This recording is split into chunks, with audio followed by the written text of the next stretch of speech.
Ymir.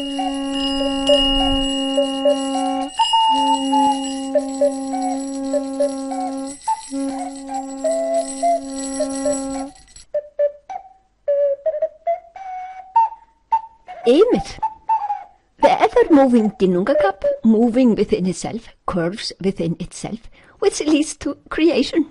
The emerging of Ymir, the sounding. Our world is sounds. Our universe is sounds. Imagine primordial sounds reverberating within the sea of pure consciousness. We have Burr and Brimir. Burr and Brimir.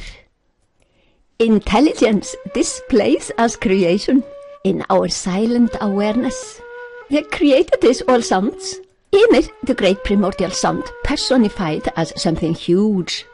He is not a living being, but contains the fundamental vibrations of the created stuff. Within, the gods preside over natural law, the flawless order of all. Their names Rögn and Regin mean orderliness. The gods see to the task of arranging of the elements, höfuðskepnur, the vibrational modes inherent in Ymir. Höfuðskepnurnar are made out of the sounds of Ymir.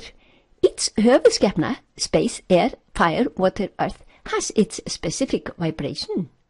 Our ancient gods, the pantheon, the presidents of the laws of nature, are always flawless, and the laws of nature all-powerful. Ámátt mjög. Never ever violate the laws of nature. That gives a bad skuld. Tívar, the gods, are everywhere, in everything. We do not see them, but know them to be everywhere. They should not be divided into fractions or parts, as they form a whole altogether.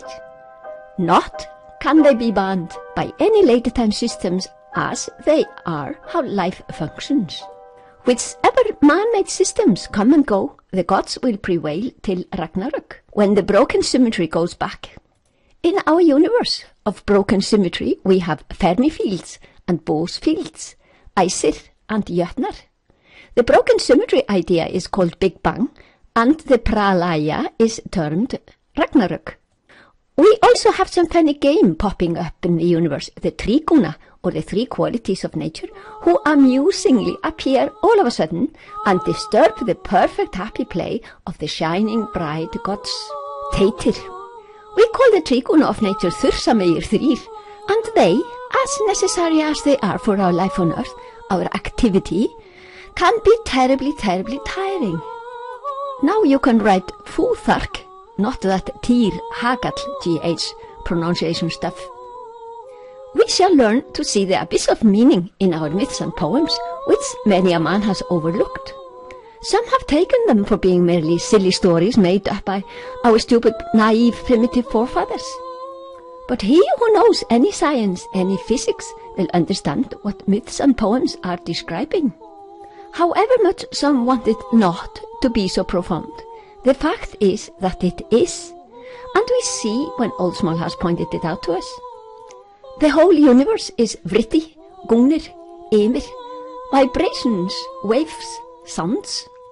Quasir, the maid of wisdom, can also be sounds, a squash sound, quasir. He who observes is grounded in himself. His longings are born here, where he is grounded in himself. Nothing else is than this grounded in oneself.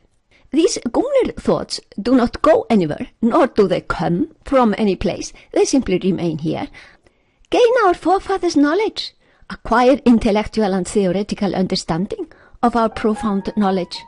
No knowledge to be purifying. Then we nísum niður, transcend, to live it, and in time we become pure. We shall understand how Auðumbla, our primordial life-giving cow, sustains all life in a universe. Once a universe has come into being, she is born along with it. She simply is here. Auðumbla, Euth-eumbla. Please do not say Auðumbla. That hurts me. Wrong accent, wrong pronunciation. She is Auðumbla. Auð being wealth, happiness, örlög, and more, could be our spiritual wealth, our priceless life. Umbla, the humble one, not having horns, same stem as the name Hamlet. See how life is here all the time, entering a universe at its birth as Auðumbla, springing out of the abyss of waters, then found in creations as life on earth, and she sustains all life here. Life simply is. We shall realize how life in a body is our means to evolve to perfection. Learn how we do that, and why on earth we cannot do anything other than go on with it. We know we are on our evolutionary path towards perfection, only during dark ages it is hidden out of our view and needs a refresh button push. We now know æsir and jötnar to be the broken symmetry, Fermi field and Bose field. And we too well know about all that duality in the created worlds. But do we know that in Iðavellir we also have nipple and moospell, opposites seemingly united, yes, united one in the other, as here is no time and no space. But our intellect, buddhi, likes to see them as two. Ginnungagaf's silence and dynamism, dynamic silence and silent dynamics. They, as duality, are in fear one of the other. So from the very beginning, this duality fear is reflected in the universes. We now know Ragnarok to be the end of our universe, when the broken symmetry goes back to unity of all, be it the big rip or the big crunch. But we do not die. Tróða halir helveg, men tread the way to hell, is that men stop using their present bodies, but no consciousness ever dies. After Ragnarök, another universe takes over for us. Falla fossar, flýgur örn yfir, lífþrasir, skíðblaðnir. Leaf is life, lífþrasir, he who refuses to let go of life lives on.